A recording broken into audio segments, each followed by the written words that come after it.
নমস্কার, শুভ দুপুর। বেলি রান্নাঘরে আপনাদের সকলকে স্বাগত জানাই।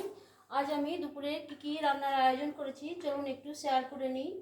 রোজকার মতো আমি ভাত রান্না করেছি, ভাতের সঙ্গে মসুর ডাল রান্না করেছি, পাঁচফোড়ন, শুকনো লঙ্কা আর হিঙের ফোড়ন দিয়েছিলাম একটু। নামানোর আগে একটু ধনেপাতা কুচিও দিয়েছি। ডালের সঙ্গে খাওয়ার জন্য আমি মাছ ভাজা করে নিয়েছি, লেবুর রস, হলুদ, লবণ, একটু কাশ্মীরি লঙ্কার পাউডার দিয়ে ভেজে নিয়েছি, খেতে বেশ ভালো হয়। আর করেছি পেঁপে সেদ্ধ, কাঁচা পেঁপে সেদ্ধ ভাতে দিয়েছিলাম, কাঁচা তেল, কাঁচা আর লবণ লঙ্কা দিয়ে মেখে নিয়েছি।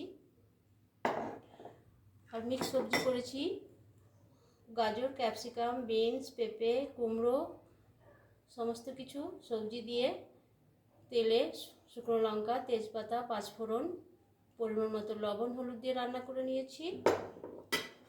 আর করেছি চিকেন কারি, আদা, লঙ্কা, রসুন সমস্ত মশলা দিয়ে, টমেটো, নামানোর আগে একটু ঘি, গরম মশলা দিয়েছিলাম, খেতে বেশ ভালো হয়েছিল।